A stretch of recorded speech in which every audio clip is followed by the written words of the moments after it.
भारत के उड़ीसा राज्य के पुरी में स्थित भगवान जगन्नाथ का मंदिर भारत के 4 पवित्र धामों में से एक है, जहां हर साल आषाढ़ माह में पवित्र रथ यात्रा का आयोजन होता है। हिंदू धर्म में जगन्नाथ रथ यात्रा का बहुत ही ज्यादा महत्व है। जगन्नाथ मंदिर में भगवान जगन्नाथ विराजमान है। भगवान जगन्नाथ श्री हरि के अवतार और श्री कृष्ण के रूप माने जाते हैं। जगन्नाथ का अर्थ होता है जगत का नाथ। भगवान जगन्नाथ की रथ यात्रा आषाढ़ मास की द्वितीया तिथि को प्रारंभ होती है और शुक्ल पक्ष के 11वें दिन भगवान के वापसी के साथ इस रथ यात्रा का समापन होता है। भगवान जगन्नाथ के मंदिर से जुड़ी एक पौराणिक कथा भी है, तो चलिए हम कथा सुनते हैं। मध्य भारत में इंद्रदुम्न नाम के एक राजा रहते थे। इनकी राजधानी का नाम अवंती था। ये भगवान विष्णु के परम भक्त थे तथा ये हमेशा भगवान विष्णु के दर्शन के लिए लालायित रहते थे। एक बार एक ऋषि घूमते घूमते अवंती राज्य में आ पहुंचे और राजा के पास आए तो बोले, राजन, उड़ीसा में भगवान के भव्य रूप नील माधव का पूजन किया जाता है, लेकिन वह जगह उड़ीसा के कौन से हिस्से में है, इस बात का पता आप स्वयं लगाइए। क्या आप सत्य कह रहे हैं ऋषि श्रेष्ठ? यह सुनकर तो मेरा मन भगवान विष्णु के दर्शनों को लालायित हो गया है। राजा इंद्रदुम्न बहुत ही ज्यादा प्रसन्न हो गए और तुरंत ही राजमहल के मुख्य पुजारी के भाई विद्यापति को आदेश दिया कि वह उड़ीसा जाकर नील माधव के बारे में पता करे।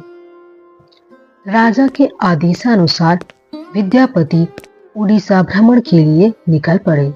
काफी दूर का सफर तय करने के बाद विद्यापति जब उड़ीसा पहुंचे तो विद्यापति को कुछ गुप्तचरों के माध्यम से पता चलता है कि सबरों के मुखिया विश्ववासु एक गुप्त गुफा के अंदर नील माधव की पूजा करते हैं। विद्यापति विश्ववासु के पास गए और बोले, महाशय, कृपा करके आप मुझे देव पूजा का स्थान दिखा दीजिए। मैं बहुत विश्वास के साथ यहाँ पर आया हूँ। नहीं, मैं तुम्हें उस स्थान पर नहीं ले जा सकता हूँ, तो मुझे माफ करो। अरे, मैं क्या करूँ? अगर ऐसे ही वापस चला गया तो मैं महाराज को क्या जवाब दूंगा? मुझे कोई और रास्ता ढूंढना पड़ेगा। मुझे भगवान के दर्शन तो करने ही हैं। विद्यापति उसी गांव में रुक जाता है। कुछ दिनों बाद विद्यापति को विश्ववासु की बेटी से प्यार हो जाता है। फिर विद्यापति और विश्ववासु की बेटी दोनों ने शादी कर ली। शादी के कुछ दिनों बाद विद्यापति ने अपनी पत्नी से कहा, ललिता, सुनो, क्या तुम मुझे नील माधव की एक झलक दिखाने के लिए अपने पिता से कह सकती हो? तुम्हारे पिता तुम्हारी बात नहीं टालेंगे। ठीक है, पिताजी को आने दो, मैं बात कर लूंगी। ललिता नील माधव का दर्शन करने के लिए अपने पिता से बात करती है। ठीक है, मैं दर्शन कराऊंगा, लेकिन मेरी एक शर्त है। विद्यापति मेरे साथ आंखों पर पट्टी बांधकर जाएगा दर्शन करने। विद्यापति शर्त मान लेता है। विद्यापति बहुत ही चालाकी से अपने साथ कुछ सरसों के दाने लेकर जाता है। विद्यापति गुप्त गुफा का मार्ग जानने के लिए उन सरसों के दानों को रास्ते में गिराते चला जाता है। उस गुफा में पहुंचने के बाद नील माधव की एक झलक विद्यापति ने देखा, वह देखता ही रह गया। उस गुप्त गुफा से लौटने के बाद विद्यापति अवंती राज्य लौट गया और वहां पर राजा इंद्रदुम्न को सारी बात बताई। यह सुनकर राजा इंद्रद्युम्न अपने प्यारे भगवान की एक छवि देखने के लिए, भगवान का दर्शन करने के लिए तुरंत ही निकल पड़े।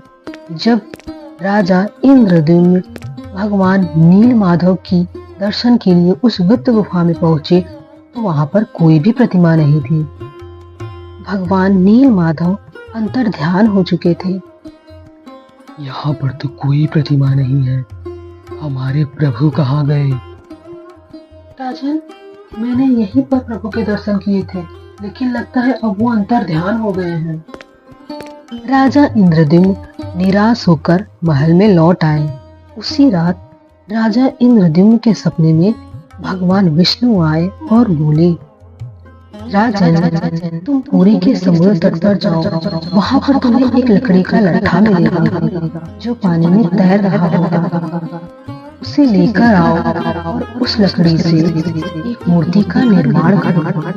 राजा इंद्रद्युम्न ने इस संदेश का पालन किया और वह तुरंत ही पुरी के समुद्र तट पर पहुंच गए।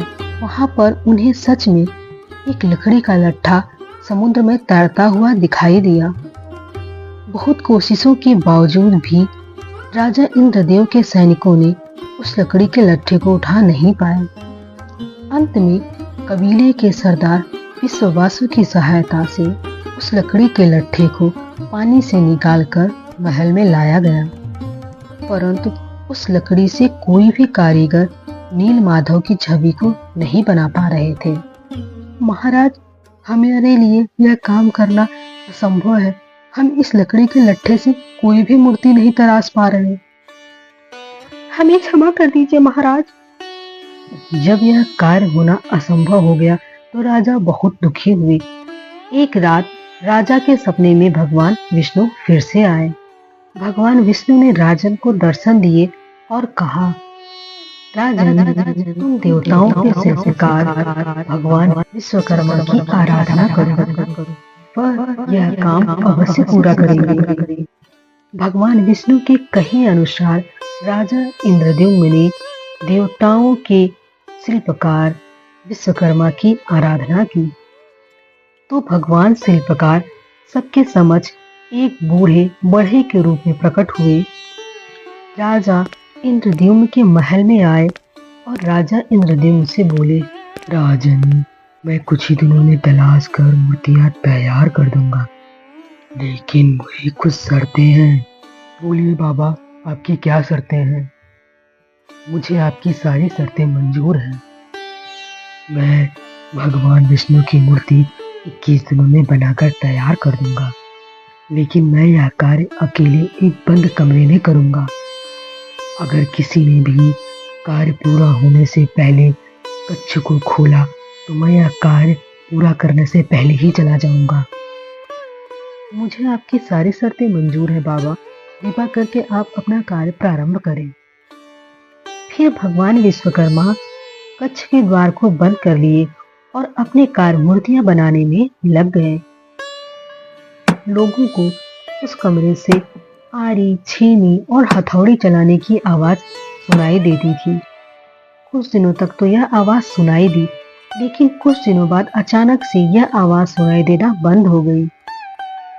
लेकिन 15 दिनों बाद जब रानी गुंडचा को जब कमरे से कोई भी आवाज सुनाई नहीं दी, तब रानी घबरा गई और वह राजा के पास गई और राजा इंद्रद्युम्न से बोली, महाराज, जिस कमरे में मूर्ति बनाने का कार्य चल रहा था उस कमरे से अब कोई भी आवाज नहीं आ रही। भूख प्यास के कारण वह बूढ़ा मूर्तिकार मर तो नहीं गया। महाराज, आप एक बार खोलकर कक्ष देख तो लीजिए, कहीं हमारे से कोई बड़ा पाप न हो जाए। पर महारानी, हमसे बाबा ने यही शर्त ली थी कि 21 दिन पहले से उस कमरे का दरवाजा न खोला जाए। कहीं कोई अनहोनी हो गई तो महारानी? महाराज, ऐसे भी तो हम चिंता में ही है, ऐसे भी तो हमें किसी अनहोनी की ही आशंका लग रही है। रानी गुंडचा के जिद के आगे विवश होकर राजा ने उस कक्ष का दरवाजा खोलने का आदेश दे दिया। राजा इंद्रदेव के कक्ष का दरवाजा खोलते ही वह बूढ़ा बाबा बने विश्वकर्मा वहां से तुरंत ही गायब हो गए। देवताओं के शिल्पकार विश्वकर्मा अपने पीछे वहां पर 3 आधी बनी हुई मूर्तियां छोड़ गए। राजा इंद्रद्युम्न को बहुत ही ज्यादा कष्ट हुआ कि उन्होंने विश्वकर्मा के द्वारा दी गई शर्त का पालन नहीं किया। उन्होंने कच्छ का दरवाजा खोल दिया। इसी कारण प्रभु जगन्नाथ की मूर्ति अधूरी रह गई। भगवान जगन्नाथ के हाथ और पांव आधे ही बन पाए हैं। राजा इंद्रद्युम्न ने इसी रूप में इन तीनों मूर्तियों की स्थापना की, जो इस समय भगवान जगन्नाथ मंदिर के नाम से प्रसिद्ध है। इस मंदिर में भगवान श्री कृष्ण जगन्नाथ के रूप में अपने बड़े भाई बलराम और छोटी बहन सुभद्रा के साथ विराजमान हैं। प्रभु जगन्नाथ भी बीमार होते हैं, उन्हें भी बुखार आता है। प्रभु जगन्नाथ को दवाई दी जाती है। कभी कभी भगवान जगन्नाथ ठीक हो जाते हैं और कभी कभी ठीक नहीं होते। उनका पुनर्जन्म होता है, जिसे नव कलेवर कहा जाता है, जो हर 8 साल, 12 साल और 19 साल में एक बार होता है। इन दिनों उड़ीसा सरकार पुरी में अंधकार का ऐलान करती है। इन दिनों कुछ खास पुजारी अपने हाथों और आंखों पर लाल कपड़ा बांधकर पुरानी मूर्ति से कुछ रहस्यमय चीज को निकालकर नई मूर्ति में लगा देते हैं, जिसे ब्रह्म पदार्थ कहा जाता है।